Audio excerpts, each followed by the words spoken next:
DD लेखानुदान बजेटमध्ये आता बजेट होऊ शकत नाही. लेखानुदानमध्ये आपण साधारणतः जुन्या योजनांच्या संदर्भामध्ये जो जून पर्यंत जो खर्च लागेल, कारण 16 जून पर्यंत संसदेची मुदत आहे, तर 16 जूनच्या अगोदर अधिवेशन सुरू होईल. तर त्यासाठी लागणारा जो जुलैपर्यंतचा निधी आहे तेवढंच लेखानुदान होतं. अक्षय ओके का? स्टार्ट करें. हो ओके चला सर, आज मोठा कार्यक्रम गेटवे या ठिकाणी होत आहे रामायणाचा. नेमका काय कार्यक्रम आहे आणि याचं आयोजन कशा प्रकारे असणार आहे? अयोध्येमध्ये प्रभू रामाची प्राणप्रतिष्ठा झाल्यानंतर प्रत्येक राज्यामध्ये प्राणप्रतिष्ठेच्या संदर्भात देशाची आस्था, देशाची अस्मिता, देशाचा अभिमान। अमृत नोनी आर्थो प्लस ये एक प्रूवन फॉर्मूला है। इसमें मौजूद नोनी फल के गुण और आयुर्वेदिक जड़ी बूटियां शरीर को जरूरी पोषक तत्व देने के साथ साथ हड्डियों और जोड़ों के घिसने, उनमें होने वाले सूजन और दर्द को रोकने में मदद करता है। दर्द मुक्त जीवन के लिए अमृत नोनी आर्थो प्लस। आणि देशाचा धर्म प्रभू राम या प्राणप्रतिष्ठेनंतर प्रत्येक राज्याने आपापले कार्यक्रम केले। आपल्याही राज्याचा हॅलो हॅलो हॅलो हॅलो अयोध्येच्या प्राणप्रतिष्ठेशी प्रत्यक्ष संबंध आहे। देशातले 28 राज्य, 8 केंद्रशासित प्रदेशापैकी काही राज्यांना हे सौभाग्य प्राप्त झाले। राजस्थान मधून पाषाण त्या मंदिरासाठी गेले। प्रत्येक दरवाजा हा महाराष्ट्राच्या वनविभागाने पाठवलेल्या काष्टातून तयार झाला आहे। महाराष्ट्राचा संबंध पंचवटी, महाराष्ट्राचा संबंध रामटेक, महाराष्ट्राचा संबंध दंडक अरण्य एवढंच नव्हे, प्रभू रामाची आजी दशरथाची आई राजा अजची पत्नी इंदुमती ही विदर्भाची म्हणजेच महाराष्ट्राची ही सुद्धा मान्यता आहे। हा जो संबंध आहे, या संबंधातून सन्माननीय मुख्यमंत्री एकनाथ शिंदेजींनी सुचवलं की 22 तारखेनंतर एक कार्यक्रम हा मुंबईमध्ये झाला पाहिजे आणि माननीय मुख्यमंत्री महोदयांनी सुचवल्याप्रमाणे या कार्यक्रमाचं आयोजन केलं। गीत रामायण अजरामर झालं। गदी माडगुळकर असतील, सुधीर फडके असतील, यांचं स्मरण आपल्याला सदोदित होतं। या अजरामर गीतावर एक सुंदर कला आविष्कार आज इथं सादर होणार आहे। गेटवे ऑफ इंडियाच्या समोर प्रभू रामाच्या पवित्र नामाचा जयघोष होईल। या हवेमध्ये या पवित्र गीताच्या शब्दातून मला विश्वास आहे की हा परिसर राममय होईल आणि प्रभू रामाच्या प्राणप्रतिष्ठेनंतर जेव्हा केव्हा जगातला कोणताही रामभक्त प्रभू रामाच्या दर्शनासाठी, बंधू लक्ष्मणाच्या दर्शनासाठी, माँ सीतेच्या आशीर्वादासाठी, सेवक हनुमानजीचा आशीर्वाद घेण्यासाठी जाईल तर महाराष्ट्राच्याच दरवाजातून जावं लागेल। आणि प्रभू राम यांना तर आमची हीच प्रार्थना आहे, जय देवा महाराष्ट्राला सुखी ठेवा। दोन प्रश्न जोडले होते। छत्रपती शिवाजी महाराजांच्या अनुषंगाने दोन प्रश्न होते। एक महाराष्ट्राच्या शिवाजी महाराज नंतर घे, रामाला कंटिन्यू कर। प्रभू श्रीरामाच्या अनेक पाऊलखुणा महाराष्ट्रात आहे, आपण सांगितलं, विदर्भात आहे, उत्तर महाराष्ट्रात आहे। हा कार्यक्रम फक्त मुंबईलाच का? महाराष्ट्राच्या भागांमध्ये हा कार्यक्रम होणार आहे। नाही, यासाठी माननीय मुख्यमंत्री महोदयांनी जे सुतोवाच केलं की आपल्याला महाराष्ट्राचा एक कार्यक्रम करावा आणि या कार्यक्रमाचं जे प्रसारण होईल ते चांद्यापासून बांद्यापर्यंत, गडचिरोलीपासून गडहिंग्लजपर्यंत, सिरोंचा पासून सावंतवाडीपर्यंत हा कार्यक्रम निश्चितपणे सर्वांना पाहता येईल। यूट्यूबच्या माध्यमातून पाहता येईल, या चॅनल्सच्या माध्यमातून पाहता येईल आणि यासाठी मुंबई आपली राजधानी आहे, गेटवे ऑफ इंडिया या स्थानावर या कार्यक्रमाचं आयोजन करण्यात। पण हा कार्यक्रम नाशिकला होणार आहे, विदर्भात होणार आहे, रामटेकला, का फक्त मुंबई पुरताच मर्यादित राहणार? रामटेकला कार्यक्रम झाला आणि महाराष्ट्रात सुद्धा प्रत्येक जिल्ह्यात महासांस्कृतिक कार्यक्रमामध्ये काही ठिकाणी अशा पद्धतीचे कार्यक्रम होत आहे. महाराष्ट्राच्या सर्व जिल्ह्यांमध्ये छत्रपती शिवाजी महाराजांचा जाणता राजा किंवा महाशिवनाट्य प्रत्येक ठिकाणी होत आहे.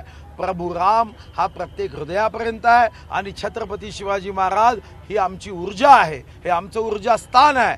छत्रपती शिवाजी महाराज आणि रामाचा संदर्भामध्ये कितीतरी कार्यक्रम महाराष्ट्रात होत आहे. 12 गड किल्ल्यांचा जो समावेश आहे तो युनेस्कोच्या यादीत करण्याची शिफारस केंद्राने झालेली आहे. दुसरीकडे पंतप्रधान नरेंद्र मोदी यांना सुद्धा छत्रपती कुटुंबियांचा यावेळीचा पुरस्कार जाहीर झालेला आहे. 19 तारखेला कदाचित पंतप्रधान स्वीकारण्यासाठी साताऱ्यात सुद्धा येतील. दोन्ही गोष्टींची सांगड कशा प्रकारे घालतात? नाही, आम्ही युनेस्कोमध्ये मराठा लष्कराच्या संदर्भामध्ये युनेस्कोने याची नोंद घ्यावी हा प्रस्ताव आम्ही केंद्राकडे पाठवला. साधारणतः देशातल्या 12 राज्यातून अशा पद्धतीचे अनेक प्रस्ताव आहेत, पण मी विश्वगौरव युगपुरुष श्री नरेंद्र मोदीजींना महाराष्ट्राचा सांस्कृतिक कार्यमंत्री म्हणून व माननीय मुख्यमंत्री उपमुख्यमंत्री महोदयांच्या वतीने धन्यवाद देईल की त्यांनी अनेक प्रस्तावापैकी एक प्रस्ताव निवडला आणि ते मराठा लष्करी सामर्थ्याचा. यापैकी 11 फोर्ट हे जे वैशिष्ट्यपूर्ण आहे, या 11 फोर्ट महाराष्ट्राचे आणि जिंजी म्हणून तामिळनाडूचा, अशी 12ची शृंखला आम्ही पाठवली. माननीय पंतप्रधान महोदयांनी मी धन्यवाद यासाठी देईल की माननीय पंतप्रधान महोदयांनी 12 राज्यातले अनेक प्रस्ताव असतानाही आमच्या प्रस्तावाला मान्यता दिली आणि आमचं सुदैव आहे यामध्ये युनेस्को हे आम्हाला मान्यता देईल.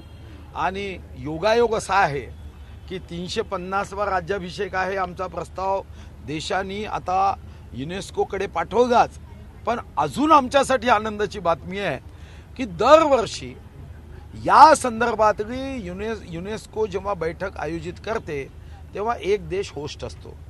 आमचं सुदैव आहे की यावर्षी आमचाच देश हा होस्ट आहे आणि मी प्रयत्न करतो आहे की ही युनेस्कोची बैठक सुद्धा महाराष्ट्रात व्हावी, महाराष्ट्रात बैठक घ्यावी. हा आमच्यासाठी आनंदाचा क्षण असेल. म्हणजे दोन्हीही बाजूनी एकीकडे सादरीकरण प्रेझेंटेशन सोबतच त्यांना वस्तुनिष्ठ माहिती घेणं हे अजून शक्य होईल. भाऊ, एक राजकीय प्रश्न आहे. संजय गायकवाड शिंदे गटाचे आमदार आहेत, त्यांनी छगन भुजबळ यांच्याबद्दल वादग्रस्त वक्तव्य केलं आहे.